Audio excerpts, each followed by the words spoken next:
Hello everyone जय Jagannath welcome back to me and my family.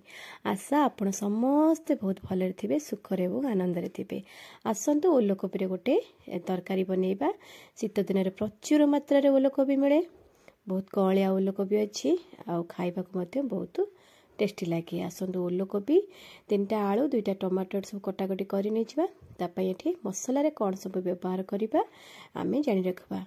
एटा मु साधारे करूची जेहेतु सोमवार थिला सोमवार रे खाइबा पई आमे साधारे करिछु। एठी गोटा गरम मसला किछि 1 चम्मच बुट डाली 2 चम्मच धनिया 1 चम्मच जीरा ए सब को अल्प तेल दे के आमे हल्का भाजीबा। गोटा गरम मसला जेमती दालचीनी गुजराती अलैच गोलमरिच 8-10टा लवंग 2-3टा एम सब देकिना भाजी नेची। एठी नडिया मध्य एटा फ्रेश नडिया आपको एमती खंड करिकिना हल्का भाजीबा ताको ग्राइंड करदबा पेस्ट करदबा। आमर किछि मसला रे यूज करबा नहीं। चाहिले मध्य ड्राई रोस्ट कर परिबे। मोठी तेल अल्प टिके देकी भाजी नेची आर मध्य बहुत भल वासना आसे मसलार। चाहिथिले एठी सुखिला लंका 4टा कि 5टा जत्ति कि राग आपण खाइबे सेति कि पके कि भाजी दे परिबे।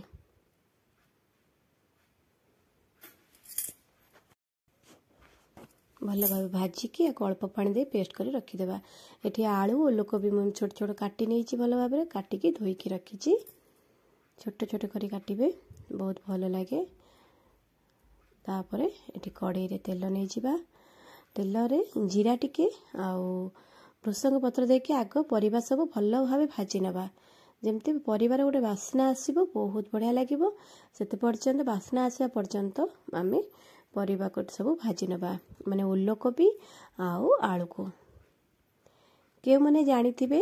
माने मु तो छोट थिला बेले भाबिनिए जे ओलकोबी फूलकोबी आ पत्रकोबी गोटिए गछ रही 3टा जाक परिबा।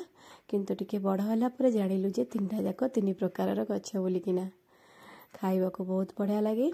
आसंतु पिला मानकु केमिति खुआइबा सेई टाइप रो तांको अनुसार करिबा। एठी लूण हळदी दे देबा। मु आग लूण दे नथिले हल्का भाजी हे गला परे लूण देली। लूण देले परिवार पानी बाहरी जाए किंतु भल भाबे भाजी हुएनी। एति पई टिक्की भाजी सारिया परे लूण हळदी आउ लंका गुंड 1 चम्मच पके कि आको आमे भाजीबा। हाई फ्लेम रे भाजिले बहुत शीघ्र हे जिवो आ तार वासना बंध्य बहुत भल आसीबो। सिम कर दिले टिके सिझा वासना आसीबो किंतु हाई फ्लेम रे बहुत बढ़िया वासना आसे। देखो आमर एठी पाखापाखी भजा हो गलानी वासना बहुत बढ़िया आछि। एठी टमाटो को छोट छोट काटिकी पके देछि ऊपर पके देबा। ये मध्य एथरे सिझी जिवो। अति साधारण भावरे घरोई तरकारी रे राति रे यदि रुटी सहित खाइबा को चाहउछन्ती नहले भात सहित मध्य खाइबा को बहुत बढ़िया लगे। मिक्स तरकारी जदि करूछन्ती सब प्रकार परिबा पके कि मध्य ए परिबाटी सेथरे मिसामिसी तरकारी रे मध्य बहुत भल लगे। डालमा रे भी के पकांती कसी ही आसलानी आको आमे टिके घंटा घंटी करदेबा। देखिबा तळ लागी जाउची कोन कन पूरा पूरी पानी सब परिवार मरी गलानी। तापरे आमे बे आगु को कौन करूची आगु को वीडियो संपूर्ण लास्ट पर्यंत देखंतु जानि परिबे अति साधारण भाबरे ओलकोबी तरकारी केमिति बनेइछु आमे। जदि भल लागिला लाइक टे करिवे सांग मानक सहित शेयर करिवे आ सब्सक्राइब करिवे जे माने नुआ अछंती। जो बटाटा दे करिथिली पेस्टटा से पेस्ट को एबे देकी आको आमे 5-6 मिनिट हाई फ्लेम रे कसी नबा। तार गोटे वासना आसीबा पर्यंत आमे एठी आको कसी नबा। मोटी अदा रसुण किंबा पियाज कोनोसी प्रकार रो यूज करी नाही। सिंपल वे रे करिछि शीघ्र बनुथिबा तरकारी रे अति सहजिया किंतु खाइबा को स्वादिया। देखंतु जो मसला रे मध्य जति पानी थिला से भी मरी गेलानी। एठी कसी हे गेलानी। एठी आमे एबे देखि नेबा सिझी आसलानी नहीं पाखा पाखे 80% सिझी आसलानी। ए केवल कसारे भजारे आलू मध्य आ ओलकोबी तो बहुत कलिया थिला टिके देखिकरी आनिबे नहले ता मझिरे ऊपर जणा पड़िबनी भीतर किंतु चेरुआ लागे। जो बाटण रो धुआ पानीटा सेति की पानी ही मोठी 1 कप माने ग्राइंडर जार 1 कप सेति की पानी देखिरी आको 10-15 मिनिट छाड़ी दबा भल भाबे सिझिबा पाई। କାହିଁକିନା ଓଲକୋବି ଟିକେ ଟାଣ ଟାଣ ରହେ। ଯେତେ ସଫ୍ଟ ଭାବେ ସିଝିବ ସେତେ ଖାଇବାକୁ ବହୁତ ବଢ଼ିଆ ଲାଗିବ। ଦେଖନ୍ତୁ ଆମ ତରକାରୀ ଏବେ ଫୁଟି ଆସିଲାଣି। ତାକୁ ଆମେ କିଛି ସମୟ ସିଝିବା ପାଇଁ ଛାଡ଼ିଦେବା। ନିଜେ ବନାନ୍ତୁ, ଖାଆନ୍ତୁ, ଅନ୍ୟମାନଙ୍କୁ ଖୁଆନ୍ତୁ। କେମିତି ଲାଗିଲା ଆମର ଅତି ସାଧାରଣ ପ୍ରଣାଳୀରେ ଓଲକୋବିର ତରକାରୀ କମେଣ୍ଟ ମାଧ୍ୟମରେ ଦୟାକରି ଜଣାନ୍ତୁ।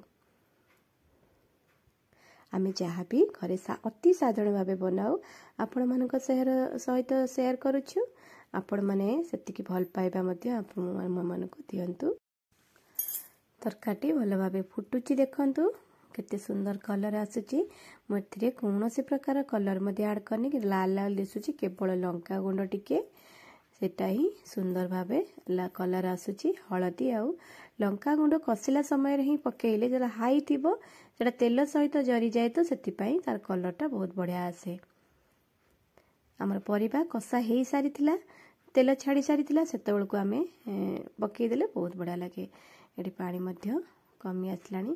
ଏବେ କିଛି ସ୍ୱାଦ ପାଇଁ ଧନିଆ ପତ୍ର ଦେଇଦେବା। ଧନିଆ ପତ୍ର କାହାକୁ ବା ନ ଭଲ ଲାଗେ, ମୋତେ ତ ବହୁତ ଭଲ ଲାଗେ। ମେଞ୍ଚେ ମଧ୍ୟ ଶାଗ ଭାଜିଲା ଭଳି ଖାଇବାକୁ ମଧ୍ୟ ଇଚ୍ଛା ହୁଏ। ସାଲାଡ଼ରେ ହଉ, ଯେକୌଣସିରେ ହଉ, ଶୀତ ଦିନରେ ବହୁତ ପରିମାଣରେ ଅମଳ ହୁଏ। ଦେଖନ୍ତୁ ଆମର ରେଡ଼ି ହେଇଗଲା ଓଲକୋବିର ତରକାରୀ। ପୁଣି ଦେଖା ହେବ ନୂଆ ଭିଡ଼ିଓରେ।